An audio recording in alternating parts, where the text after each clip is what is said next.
everyone, and thanks for joining us today on the Art Express, the opportunity to express art in its entirety. I am your host, Tolokwe Lamidi. Today on the show, Mr. Wawood engages us with an art exhibition in gallery.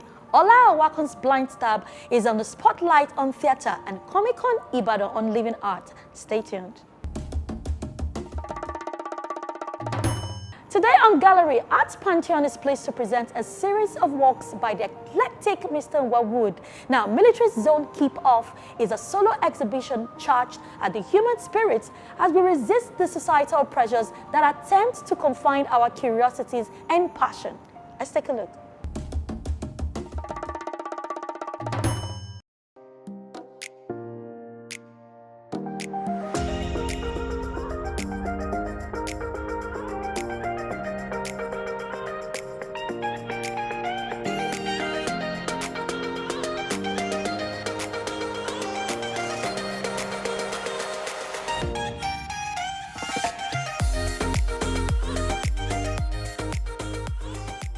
Hey, hi, I'm Mr. Wawood. I'm an artist from Lagos, Nigeria, and this is Military Zone Keep Off. This is my solo exhibition, and on this show, I'm basically engaging the palette of the military color and the military phrase, which is Military Zone Keep Off, as a metaphor for talking about the restrictions that is moving around our curiosity and our passion. People that are always constantly telling us to stay small, to fit into a narrow mold. People that are constantly telling us we can only do things one way or the other. This show is basically addressing the human spirit and telling it to engage its own curiosity and potentially find what's on the other side of everywhere they've told us to keep off, to stay clear of. Military Zone Keep Off started in terms of ideation over 3 years ago, but in terms of execution I started in November last year, and so I've been able to cumulatively create a body of work that now shows my transition and evolution as an artist, coming from being a poet to a muralist to a showing artist. I'm really grateful to be able to use the platform at the Arts Pantheon Gallery to showcase this body of work that are very introspective, they are invitation to self. On this show we have forums that is stories inside me, invitation to self-acceptance and depth. Basically, the show is to invite people to have conversations around restrictions that is given around our curiosities, our passion, our project, our career, and not to be provocative by borrowing from the military palette, but to evoke conversations that allows us to address what lies beyond the walls of curiosity.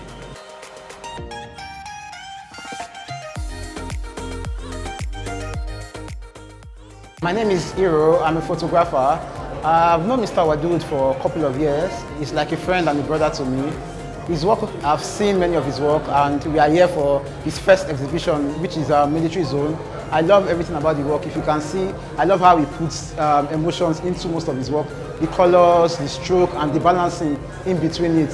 And we expected something very hard as no Military Zone, but it's very lovely to see that most of his works are more of emotions, love, and how we relate as humans. And I'm very happy to be here to see his work.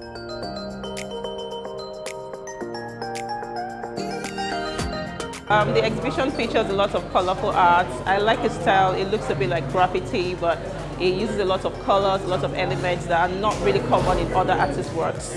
I'm taking up the fact that Nigerians are very creative and there's a large space for everybody to thrive because new elements, new methods keep springing up every day, and each artist is unique in his own right. Military Zone Keep Off is a journey, and it's a body of works that I am so passionate about. When I spoke with Wawood and we started on this journey, one thing that actually kept me and got me stuck was the fact that we are the only obstacle or the only restrictions to our dreams. And we can only be the military zone for ourselves in life.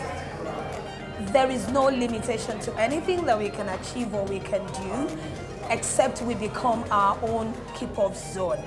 And this is why I'm so passionate about every body of work that he has created today.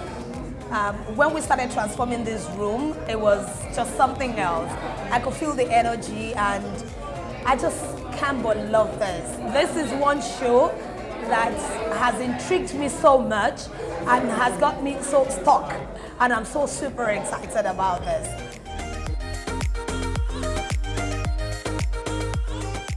My name is Toromade Tosin. I'm a visual artist, a painter, and I am most delighted to be here today because this is one of the best exhibitions I've been, especially in a long time, because Wadud is such an amazing artist. First, he's an amazing creative. He's not only a painter, he's also a philosopher.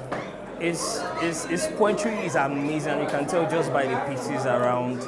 These are not the traditional kind of works you find in most exhibitions when you tell people to come see your show. These works are really amazing, seeing that he has found an amazing way to merge his poetry with his pieces and his paintings, because you can find a bit of paintings and graphics in the pieces that we have on the walls around.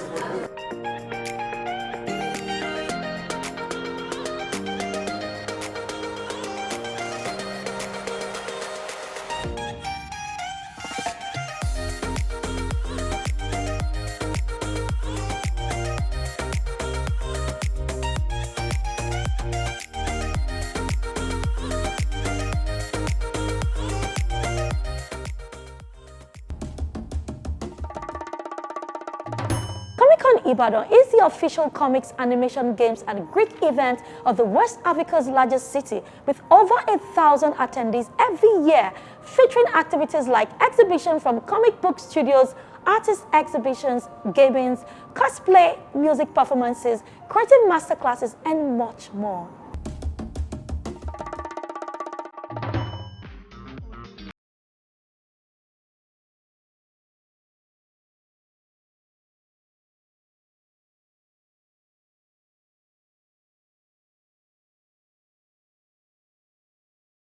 Ibadan is the official comics, animation, games and geek event of West Africa's largest city, with over 1,000 attendees at its debut edition.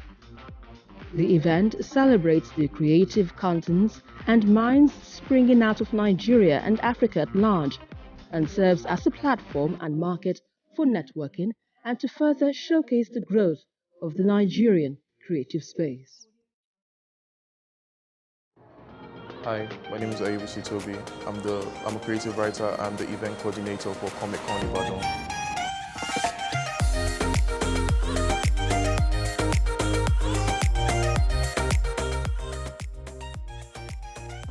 To me, I would say art is life, because in everything you do, everywhere you go, you witness art created by someone, some believe created by the Supreme Creator, God. So everywhere you go, you see a work of art. Art is in everything we do.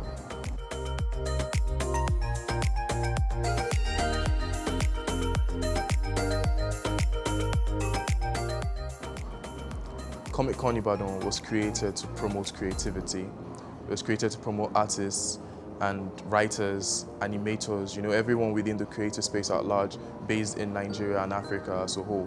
Because we believe that we have a voice as well, just as much as the jobs of doctors are being promoted, the accomplishments of other professions are being promoted. We believe that the accomplishments of artists should be promoted as well. Artists need to be heard. So Comic-Con Ibadan was created as a medium to do this. In some other states, we have comic conventions that have started up already, and why shouldn't the great city of Ibadan have its own? I mean, you find a lot of creatives in Ibadan. We have a lot of profound artists, a lot of profound writers, people who are good at what they do. And we are not just working with, like I said, not just Nigerians, we're working with Africans at large, and we are being recognized by other foreign parties as well, who are invested in what we're doing through Comic-Con Ibadan.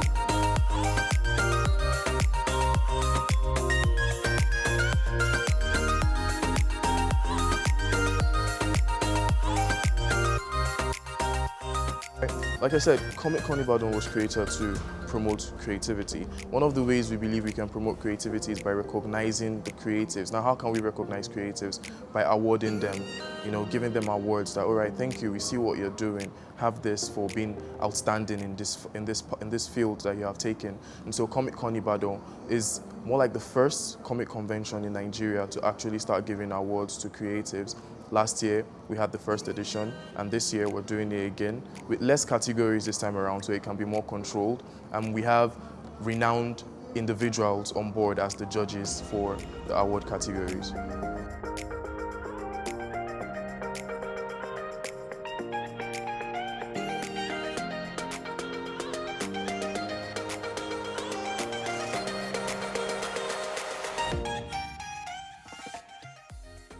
We have an artist, Ali. We have cosplays. We have networking activities. We have comic exhibitions. And we have other vendors as well that are able to promote their goods, their products within the art space.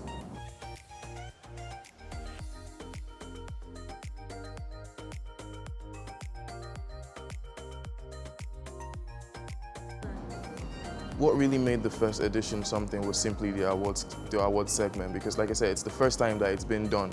So the award winners were really excited to have been recognized that way. And we had Temi Foshudu, his popular Netflix actor, present to hand over the awards, you know, so people were really excited to have lived that moment through Comic-Con Ibadan.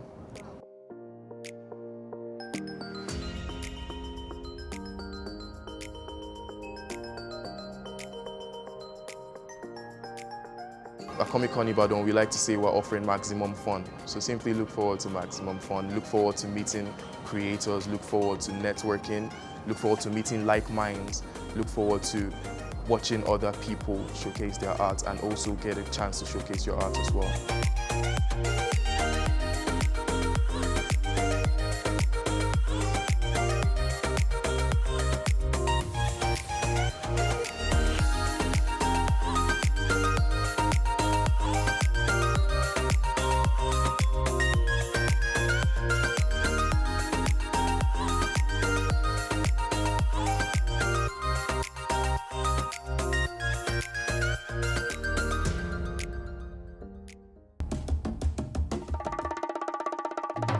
Today on Theatre, Blind Stab, written by Ola Wakon and directed by Ifeanyi Eziogo, is a play about pains of betrayal, backstabbing, and the reward for social illegality at the Freedom Park, Lagos. Let's go there.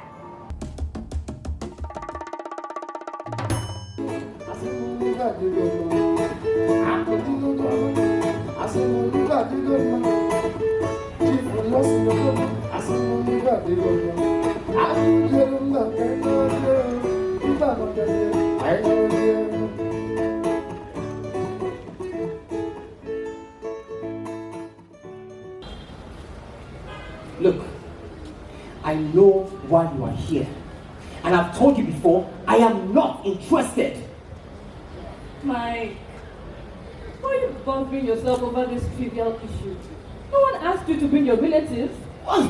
Look, why are you? I should be asking you why you have choked yourself with the responsibility of reviving that old devil. Jakata, let that woman die. Let her die.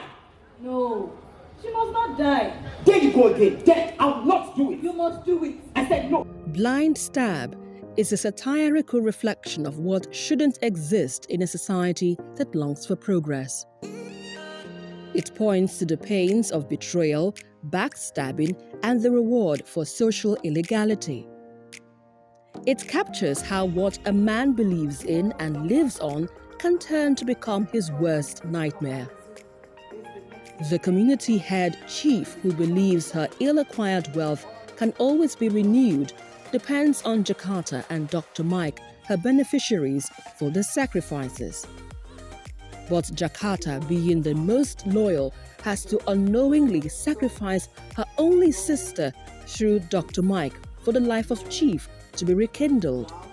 But at the end, even the life that is being revived only lasted for a few minutes. I have mine. Yours is even neater. Oh, thank you. Can I have a look? No. Look, this is one of my medical paraphernalia. You know, this is very important as long as my profession and my life is concerned. The characters were able to portray their role very well. So it was more of, and then there was also suspense for me. Always looking forward to what was going to happen next. So there's mixed feeling of excitement, of suspense, of what's going to happen next, and I wanted to see what was going to happen next. He was very scared of his wife. But I told him that he's the man of the house and is capable of having as many wives as he wants because he is rich. Yes, very, very rich. But he disagreed with me, and that was the basis of our argument. So, who is this lucky lady that my boss is in love with? You, my dear. What's your name? Linda! Oh, you are the one. Me? Yes. You see, I later saw him last night and we discussed at length.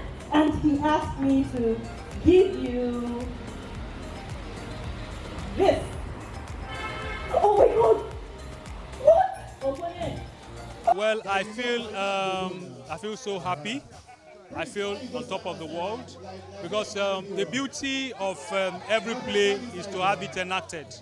And the joy of every playwright is to see your play on stage. Because there's something we call in the parlance of theater, there's what we call MS1 and MS2. MS1 is your Master Script 1. Master Script 1 is what you have produced from your imagination. Master Script 2 is when it is, reenacted on stage. So I'm so happy that this play has come alive, although this is not the first time it's coming alive. Just like I said, I wrote this play for the first time as an undergraduate. And I directed it for the first time on campus as a student. And for the director to have worked on it, to have added a few other things to it, to bring it to the present day reality, is something that has brought joy to me. So I'm seeing it from a different perspective from what I directed or I wrote many years back. So, so that is just it. I'm so happy for this play coming alive today. You think my secretary? Did you hypnotize her too? Did you? Jakarta! She was given a sum of 1 million naira. What?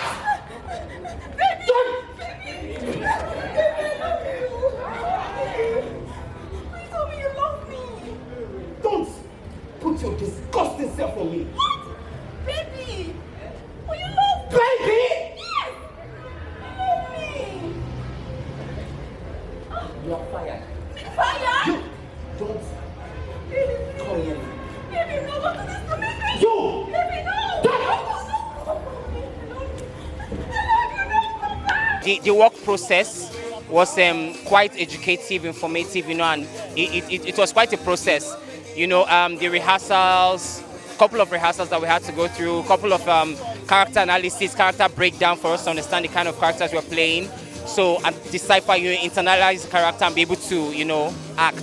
Working with Just Theatre House, basically you get to play different characters, and sometimes you have the last character you played, having to, what's the word? Having to interfere with the character you're trying to play. Like that's what I encountered basically. But then after we had our character breakdown, our character analysis, I got to understand exactly what the character was about and how he processes his thoughts, how he delivers his lines, and how he, puts up his behavioral pattern basically. So yeah. So when can I go back to see Prof? Whenever you like to. But don't talk to him about it again. Oh. He will not hesitate to pick it up from there. Oh, okay. Yes. Just leave it. Leave it. All right. Chief, let's not forget. I'll be traveling to South Africa tomorrow to settle that business transaction. But don't worry, I won't stay long at all. I also won't stay long because of my twin sister. Her pregnancy complications are giving me serious cause for concern. She's all I have. Yeah. Ever since our parents died, everything to me. I have never in my life, taken such role before, like a role of somebody who is sick and then somebody who is stern and wicked. It's so not me. So at first I was struggling, I was struggling to be able to pull that role through. But well, thank God, my director pushed and it was amazing. So if we look at the character of Jakata, we can see that she was over ambitious. She wanted to get to a level of opulence, irrespective of what it was that her boss was doing to make money. And she was ready to, give it all. She went all out to make sure that her boss was able to get the sacrifice, not just because she loved her boss, but because she needed her money. So for young people, please don't be over ambitious. I mean, just take life a step at a time. You can see that at the end of the day, she lost it all. So yeah, so that's it for me. We'll give you a handkerchief. Give it to Linda, Mike's secretary. My lord, how do you know about Mike? Did Chief discuss the issue with you? I have a PhD in ritualistic herbalism and related magical machinations. So I tend to know things about people. As I was saying, give the handkerchief to her and convince her to seduce him with it. Then everything will fall into place. My character was, he was the spiritual godfather of the chief in the play. Understand? So he basically, when you say spiritual godfather, you would think maybe people that does sacrifices and all those kind of things, but he came out with suits and all dressing all corporate. He used his laptop and everything, and it was like everything that's ritualistic herbalism. That was the course that I studied in the university. So it was quite weird, very, very weird. But we pulled it through. I tried to have a mix of some characters that I've seen before. So that I was able to understudy. When it comes to, I know Ichie Sacrifice. I don't want to mention his name, but we all know who Ichie Sacrifice is. So I was able to get a few bits from him and, add a little more spice to it. And Jakata, why is Chief still this sick and has refused to visit the hospital? Mike, do you know something? What? Every man is created with his own load or path to destiny. How he will pilot himself is by his own engineering, but what he will become has already been destined. If he decides to take north, he will live there. If he changes his mind and decides to take east, the same thing. It's amazing. This play was good. Like, I've been the first time into Freedom Park, and they're really, really talented actresses and actors. So, and the story was really funny. Thank you so much. Forget about that. What matters to me the most, my dear, is that I am back to my normal self. Can't you see? Chief, this calls for a celebration. Yes. And why don't we get drinks? Drinks? Drinks? Yes. Pastor Mike. Yes. What happened? What do you mean? I thought you don't patronize. Oh, come on, Chief. That was the old me. Oh, tell me something. The new me is more improved. Number one, because of the fact that I want to take the mind of the audience away from what's currently happening in the country, let's have fun. We can't over-celebrate, we can't over-talk about it. Let's have fun. Let me not talk about things I already know you are going through. Let's just have fun, that's all. So out of everything I've seen, written, that I've read, I just say, no, Blind Star is what it is.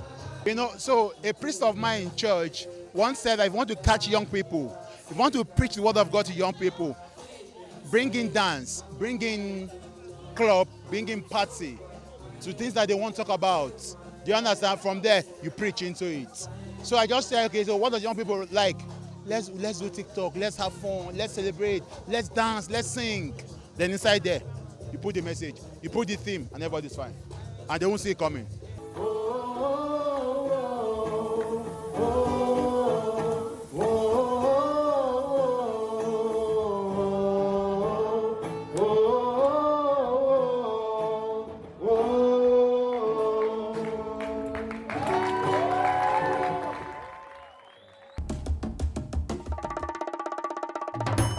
Wow, a beautiful storyline there, I must say. Kudos to Ola and his team for a job well done.